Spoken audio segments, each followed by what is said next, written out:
নমস্কার বন্ধুরা, আমি পারমিতার। আমি আবার চলে এসেছি আমার নতুন একটা দিনের সুন্দর একটা দিনলিপি নিয়ে তোমাদের সাথে কিছুক্ষণ গল্প করতে, আড্ডা দিতে, আমার কুড়েগিন্নি রোজ নামচার আরও একটা নতুন ব্লগ নিয়ে। আজকে সকালবেলায় সকাল সকাল উঠে মাটনটাকে ম্যারিনেট করে রেখে দিয়েছিলাম, কিন্তু তারপরে আর কোনো ভিডিও করা হয়নি। আসলে কেন জানি না, সকাল থেকেই মনটা আমার খুব একটা ভালো ছিল না।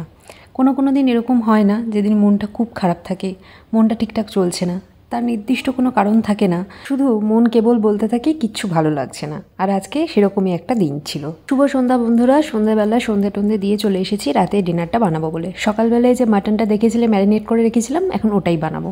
কিচ্ছু না, প্রেশার কুকারে মাটনের যে হালকা ঝোলটা হয় সেটাই বানাবো। এখন অনেক রেস্টুরেন্টেই প্রেশার কুকার মাটন খুব বিখ্যাত। একদম পুরো এক প্রেশার কুকার মাটন এনে সামনে হাজির করা হয়, ঠিক সেরকমই কিছু একটা করার প্ল্যান রয়েছে।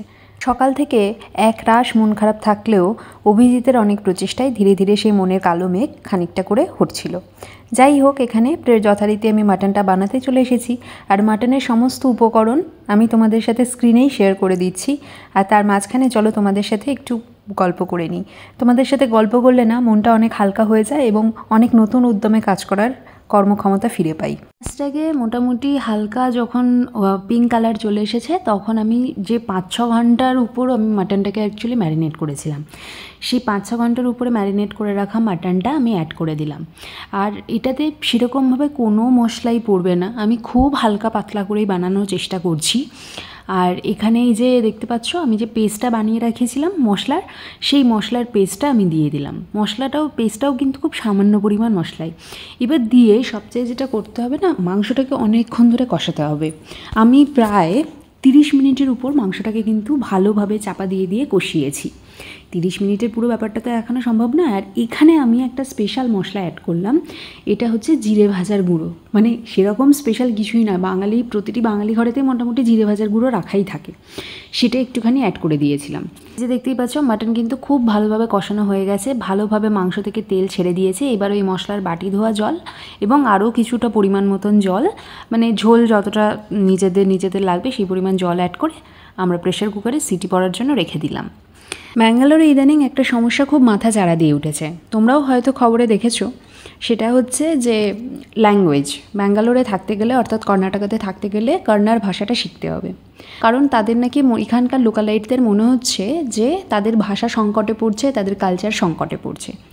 যাই হোক, এদিকে আমাদের মাটন কিন্তু হয়ে গেছে। আর দেখো কালারটা কি সুন্দর এসেছে। আর ঝোলটা দেখেই বুঝতে পারছো, একেবারেই পাতলা টেলটেলে ঝোল, কিন্তু গন্ধটা যা আসছে না তাতেই বোঝা যাচ্ছে যে ঝোলটা অসম্ভব ভালো হয়েছে। তো যেটা বলছিলাম, এখন ভারতবর্ষ তো একটা মাল্টিলিঙ্গুয়াল কান্ট্রি। এখানে বিভিন্ন রাজ্যে বিভিন্ন মানুষ বিভিন্ন ভাষায় কথা বলে। এমনকি একই রাজ্যের মধ্যেও অনেক রকম ভাষা আছে। বাংলারই কত রকম প্রকারভেদ আছে, তা আমরা কি সবটা জানি? বাঙালি হয়েই জানি না। এবার ভেবে দেখো, আজকে কিন্তু আমরা ব্যাঙ্গালোরে আছি, কাল আমরা পুনে চলে যেতে পারি, হায়দ্রাবাদও যেতে পারি পরশু, কারণ যেখানে আমরা বেটার অফার পাবো সেখানেই যাব। তো এখন পুনেতে গেলে মারাঠি শিখতে হবে, হায়দ্রাবাদে গেলে তেলেগু শিখতে হবে, চেন্নাইতে গেলে তামিল শিখতে হবে। তো আমরা সারা জীবনে তাহলে কতগুলো ভাষা শিখব? আদৌ কি এত ভাষা শেখাটা সম্ভব? ক্যান্ডেল আমরা জ্বালিয়ে নিয়েছি। প্রেশার কুকার মাটন, যেটা পুরো একদম প্রেশার কুকার সহ এখানে এনে রেখেছি। কলকাতার অনেক রেস্টুরেন্টে এখন এই বিষয়টা, এই থিমটা দেওয়া হয়। আর এই যে মাটনটা আমরা কিছুটা বার করে নিয়েছি নিজেদের সুবিধার জন্য। চাটনি, রাইস আর শসা, এই দিয়ে আমাদের হচ্ছে আজকের ডিনার। আমরা সবাই একটা দামামা বাজাচ্ছি যে আমাদের ভাষা হারিয়ে যাচ্ছে, আমাদের কালচার হারিয়ে যাচ্ছে। কেন হারিয়ে যাচ্ছে সেই আসল জায়গাটাতে আমরা কেউই চোখ দিচ্ছি না, নজর দিচ্ছি না। হারিয়ে যাচ্ছে কারণ বাঙালি নিজের বাচ্চাকে বাংলা শেখাচ্ছে না, কন্নড়ি নিজের বাচ্চাকে কন্নড় শেখাচ্ছে না, মারাঠি নিজের বাচ্চাকে মারাঠি শেখাচ্ছে না, যাচ্ছে অন্যের বাচ্চাকে শেখাতে। সমস্যাটা এখানেই। নিজের সন্তানদের যদি নিজেদের মাতৃভাষা, নিজেদের কালচার আমরা না শেখাই, তাহলে অন্যকে শিখিয়ে আদৌ কি নিজের ভাষা এবং নিজের কালচারকে সংরক্ষণ করা সম্ভব? আদৌ সম্ভব নয়। আমি নিজে পশ্চিমবঙ্গে গিয়ে দেখেছি যে একটি যথেষ্ট 9-10-এ পড়া বাচ্চা মেয়ে, সে একটা বাংলা মুভির পোস্টার দেখে তার মাকে ইংলিশে জিজ্ঞাসা করছে, মম হোয়াট ইজ রিটেন হিয়ার। যেন সে জানেই না। তার মা তাকে বলছে মিশর অভিযান বলে লেখা আছে। বাঙালির বাচ্চাদের এই অবস্থা, সেম অবস্থা কন্নড়ি মারাঠিদেরও। সেই জন্যই বাঙালি কন্নড় মারাঠিরা নিজেদের ল্যাঙ্গুয়েজ সংরক্ষণ নিয়ে এত ধুমধুমার কাণ্ড লাগাচ্ছে। কিন্তু এইভাবে কাণ্ড পাকিয়ে হবে না। ব্লগের মধ্যে কিন্তু অভিজিতের রিয়াকশন পেয়ে গেছো যে মাটনটা খুব ভালো হয়েছে।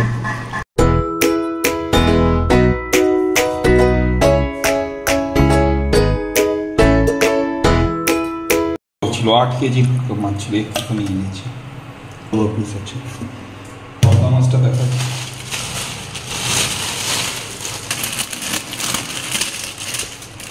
এই যে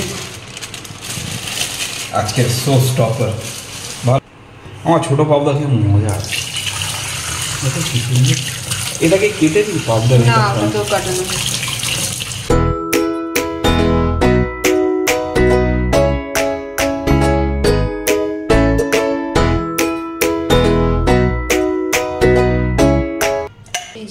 আমাদের ব্রেকফাস্ট রেডি। তুমি বানিয়েছো? আমি বানিয়েছি। হ্যাঁ, আমি বানাইনি, তুমি বানিয়েছো। আমি বলিও নি আমি বানিয়েছি। তোমার রেস্ট আমি করব, অনেক কাজ করে নিয়েছো। তুমি পটল বানাতে পারবে নাকি? বানাবো। একটা ডিম ফেটে গেছে, আমি জানি না কেমন কি। সুপ্রভাত বন্ধুরা, আমি পারমিতা আর আমি আবার চলে এসেছি আমার নতুন একটা দিনের সুন্দর একটা দিনলিপি নিয়ে তোমাদের সাথে কিছুক্ষণ গল্প করতে, আড্ডা দিতে, আমার কুড়ে গিন্নি রোজ রামচার নতুন একটা ব্লগে। তো আজকে সকাল থেকে তোমরা দেখতেই পেলে যে অভিজিৎ, আমি ঘুমোচ্ছিলাম ছুটির দিনে। আমার অভিজিৎ একটু আগে ওঠে, আমি আর একটু পরে উঠি। তো অভিজিৎ বাজারও করে এনেছে, যথারীতি মাছ নিয়ে চলে এসেছে সারা সপ্তাহের জন্য। আর বাকি সবজি টবজি তো নর্মালি হয় অনলাইন, নাহলে বাড়ির নিচেই আছে, পরে গিয়ে আনা হবে যদি কিছু মনে হয়। আর আপাতত তো ব্রেকফাস্ট আরামে চলে যাবে।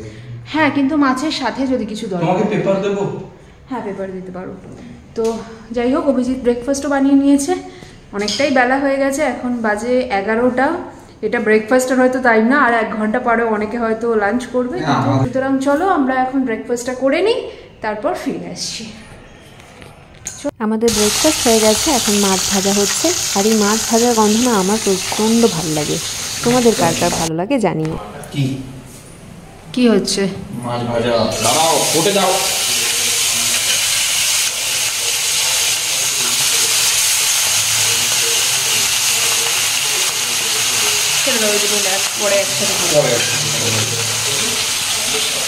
মাছটা করে দিচ্ছি তোমার। মাছটা তুমি এটা ভাজো, আমি পটল উঠে দিচ্ছি। তুমি মাছের কাসন পোড়া দিয়ে ঝোল খাবে? কি মাছের কাসন পোড়া ঝোল? কি কাসন পোড়া? তোমাদের পোড়া খাবো না ভাই। তোমার কাসন পোড়া ঝোল খুব ভালো হয়, খাবে? ভাই কোন পোড়া? ওই তো পোড়া আমি খাবো না। পোড়া ওই তো পোড়া খেলে পোড়া হবে। এবারে কেমন করে পিস? আচ্ছা, এখানে আমরা পটল আজকে একটু অন্যরকম করে বানাবো, সেই জন্য আমরা এখানে নিয়েছি। এখানে আছে তিল আর কাজু, কিশমিশ আর আমন্ডস। আর এখানে আছে গোবিন্দভোগ চাল, আমি একটু ভিজিয়ে দিয়েছি। আর এই পাবদা মাছ ভাজতে গেলে একটা সমস্যা হচ্ছে, পাবদা মাছ প্রচণ্ড ফাটে। কিন্তু পাবদা মাছে যদি নুন হলুদের সাথে তেল দিয়ে ম্যারিনেট করে রাখা যায় না, তাহলে কিন্তু অতটা ফাটে না। এই যে আমাদের চাল বেটে নিয়েছি, পটল কাটা আছে আস্ত, আর এইখানে কাজু, কিশমিশ, এগুলোর যে তিল, এগুলোর যে পেস্টটা সেটা। এই চাল পটল রেসিপিটা কিন্তু সম্পূর্ণ একটা নিরামিষ রেসিপি, যার কিছুটা আইডিয়া আমি পেয়েছি জিরো ওয়াট কিচেন থেকে, কিন্তু বাকি সম্পূর্ণ রান্নাটাই কিন্তু আমার নিজের মস্তিষ্ক প্রসূত, নিজের আইডিয়ায় বানিয়েছি। এখানে আমি দইটাকে সামান্য লঙ্কার গুঁড়ো, হলুদ, জিরে গুঁড়ো, ধনে গুঁড়ো, নুন এবং মিষ্টি দিয়ে ফেটিয়ে নিয়েছি। এইভাবে ফেটিয়ে যে কোনো রান্নাতে দিলেই না দই কখনো ফেটে যাবে না। আর এরপরে আস্ত পটলগুলোকে নুন হলুদ মাখিয়ে রাখা ছিল, যেটাকে আমি তেলে এখন ভালো করে ভেজে নিচ্ছি। ভালো করে ভেজে নিয়ে পটলটা তুলে নিয়ে আমরা গোটা গরম মশলা তেলের মধ্যে ফোড়ন দেবো, অর্থাৎ ওই লবঙ্গ, দারচিনি আর এলাচ। তারপরে আমরা ওর মধ্যে দিয়ে দেবো আদা বাটা। আদা বাটার সঙ্গে সামান্য হলুদ গুঁড়ো দিয়ে দেবো, এতে আদা বাটাটা না ছিটকবে না। তো আদাটা কয়েক সেকেন্ড ভাজা হয়ে গেলে আমরা অ্যাড করে দেবো বেটে রাখা গোবিন্দভোগ চাল। এই গোবিন্দভোগ চালের পেস্টটা অ্যাড করে বেশ কিছুক্ষণ নাড়াতে হবে। তারপরে যখন মশলা থেকে খানিকটা তেল বেরিয়ে যাবে, তখন আমরা অ্যাড করে দেবো ওই আমন্ড, কাজু আর কিশমিশ এবং তিলের পেস্টটা। তারপরে সেটা থেকেও বেশ কিছুক্ষণ মিনিট 5 নাড়ানোর পর আমরা দইয়ের যে পেস্টটা বানিয়ে রেখেছিলাম মশলা দিয়ে সেটাকে অ্যাড করব। এই সময় গ্যাসটাকে অবশ্যই অফ করে রাখলে ভালো হবে এবং কনস্ট্যান্টলি স্টার করতে হবে। ভালোভাবে মশলাটা কষে গেলে আমরা অ্যাড করে দেবো শাহি গরম মশলার গুঁড়ো।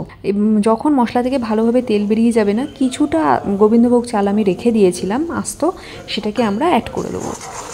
যখন ভালো করে মশলা থেকে একদম তেল বেরিয়ে যাবে তখন আমরা অ্যাড করব জল, এবং আমি প্রথমে মশলার বাটি ধোয়া জল এবং পরিমাণ মতন জল অ্যাড করে কয়েকটা কাঁচা লঙ্কা আমরা অ্যাড করে দিলাম। এরপরে ফুটতে দিতে হবে, পরিমাণ মতো নুনও অ্যাড করে দিয়েছি। এরপরে মশলাটা যখন ফুটে ভালো করে মশলার কাঁচা গন্ধ চলে যাবে তখন আমরা ভেজে রাখা পটলটা এর মধ্যে অ্যাড করে দেবো, দিয়ে ভালো করে ফোটাতে হবে যতক্ষণ না পটল সিদ্ধ হয় আর গ্রেভিটাও মাখা হয়ে যাচ্ছে। যেরকম গ্রেভি খাবেন সেরকম গ্রেভি রাখতে হবে। তারপরে বাড়িতে গুঁড়ো করা গোটা গরম মশলা আর ঘি ভালো করে ওপর থেকে ছড়িয়ে দিলেই তৈরি আমাদের চাল পটলের রেসিপি। এটা একদম অন্যরকম, আর জাস্ট এটা এইভাবেই বানিয়ে খেয়ে দেখো, অসম্ভব ভালো। এই দিয়ে মোটামুটি ভাত থেকে পোলাও, ফ্রাইড রাইস, রুটি, লুচি, পরোটা সব রকমের সাথে যাবে, আর অদ্ভুত টেস্ট। বাড়িতে কোনো অতিথি এলে একঘেয়ে পটলের দোলমা, দই পটল এইটা না বানিয়ে না এইভাবে চাল পটল বানিয়ে খাওয়ানো যেতে পারে। এই যে আমাদের দুপুরের লাঞ্চ মাটন, এই যে এটা পটলের একটা নতুন রেসিপি বানিয়ে। নাম কি দেবে এটার? চাল পটলই, চাল পটল অন্যরকম ভাবে আর কি, রাইস চাটনি। আমরা চলো খেতে বসি। চলো বসো, তুমি এটা লাগিয়ে, আমি বেড়ে দিচ্ছি, খাবারটা খাও আজকে একদম তোমাকে। বেশি দিও না।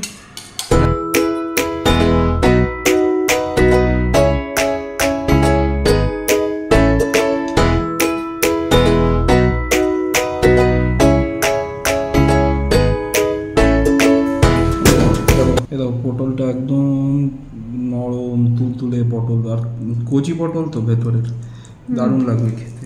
খেয়ে বলো। হ্যাঁ খাচ্ছি। এই হাতে লাগছে মনে হচ্ছে ঘি পুরো প্রচুর আমি ভালো করে ঘি দিয়েওছি। তুমি যেমন করে ওই বাচ্চাই চিকেন বানাও না, বাচ্চাই রুই মনে হচ্ছে অমনি খালি হচ্ছে। এটা খালি নিরামিষ, মাংস নেই। গরমে পটল বাড়িতে খেয়ে পটল হয়ে গেছিলাম।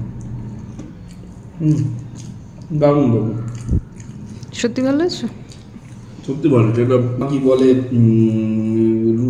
রুটি মাংস দিয়ে, লুচি দিয়েও ভালো যাবে। বিকেলবেলা লুচি বানাই আর পায়েস বানাই, এটা দিয়ে খাবো কি আরাম, অনেকটা আছে লুচি, এটা খাই।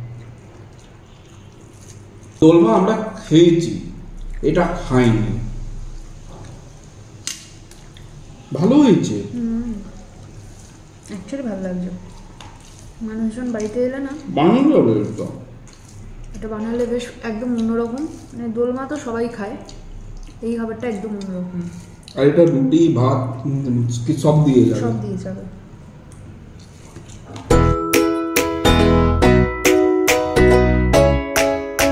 থুতলে চর্বির সাথে খুশি তো মটন, খুশি। আরো আমার চর্বি, আমার চর্বি না, তোমার চর্বি না ভাই, লোক মাথার চর্বি, কিন্তু আমার বড় প্রিয়। আমি মাটন খাই এই চর্বিটাই খাওয়ার জন্য, আর কোনো কারণে আমার মাটনের ওপর লোভ নাই। আরো আছে আর দিও। সন্ধ্যেবেলায় স্ন্যাক্স খাবার ইচ্ছে হয়েছিল, আমি ভেবেছিলাম ওয়ান্টান খাবো চাউমিন থেকে, কিন্তু অভিজিৎ হঠাৎ করে ওর মনে হলো যে না, ও নুডলস খাবে। আমি আর কিচ্ছু বলিনি, নুডলসটা আসার পর ওকেই বলেছি তুমিই খাও, আমি এই সাদামাটা খাবার খাই। খাও এই সিদ্ধ সিদ্ধ জিনিস। সন্ধ্যেবেলায় আমরা চাউমিনের সাথে সাথে দেখছিলাম নায়ক, অন্যতম আমার এক প্রিয় মুভি। আগে অভিজিৎ উত্তম কুমারকে চিনত না, সত্যজিৎ রায়কে চিনত না, সৌমিত্র চ্যাটার্জিকে চিনত না, বাঙালি হয়েও বাংলার কোনো কিছুর সাথেই সেভাবে পরিচিত ছিল না। আর আজকে উত্তম কুমারের মুভি দেখছে, সত্যজিৎ রায়ের প্রায় সব মুভি ওর দেখা হয়ে গেছে। সৌমিত্র চ্যাটার্জির গলাটা শুনলেই বুঝতে পারে এটা সৌমিত্র চ্যাটার্জি। এর থেকে আনন্দের কি হতে পারে। এই যে আমাদের রাতের ডিনারে হচ্ছে পায়েস, সুন্দর করে এটা গুড়ের পায়েস বানিয়েছি। হ্যাঁ, এই অসময়েতেও গুড়ের পায়েসই বানিয়েছি, হয়েছে। এবং অভিজিৎ বললো খুব ভালো হয়েছে, ওরই জন্য বানানো। আর ওই যে চাল পটল ছিল ওটা, আর এই যে এক থালা লুচি। অভিজিৎ লুচি খেতে খুব ভালোবাসে। দেখতে গেলে বাঙালিকে বাংলা শিখতে হলে, বাংলা কালচারকে বাঁচিয়ে রাখতে হলে সেটা নিজেদের মধ্যেই বাঁচিয়ে রাখতে হবে, নিজেদেরকেই শিখতে হবে এবং নিজেদের উত্তরসূরিদের শেখাতে হবে। যাই হোক, বাঙালিয়ানায় ভরপুর একটা দিনের সুসময় তোমাদের সাথে শেয়ার করে নিলাম। তোমাদের কেমন লাগলো ব্লগটা অবশ্যই জানিও কমেন্ট করে। ভালো লাগলে একটা লাইক করে দিও, খুব ভালো লাগলে বন্ধুবান্ধব রিলেটিভসদের সাথে শেয়ার করো। নতুন বন্ধুরা অবশ্যই চ্যানেলটিকে সাবস্ক্রাইব করতে ভুলো না, পাশে থাকা বেল আইকনটা অবশ্যই প্রেস করে দিও, তাহলে আপনাদের আপকামিং সমস্ত ভিডিও নোটিফিকেশনস তোমরা পেয়ে যাবে। যদি ব্লগটা আমার ফেসবুক পেজ থেকে দেখে থাকো তাহলে অবশ্যই পেজটিকে ফলো করে দিও। সবাই ভালো থেকো, সবাইকে ভালো রেখো, সবার আগে নিজেরা ভালো থেকো, কারণ নিজেরা ভালো থাকলে তবেই সবাইকে ভালো রাখা সম্ভব। আজ তাহলে আসি, দেখা হবে খুব শিগগিরই।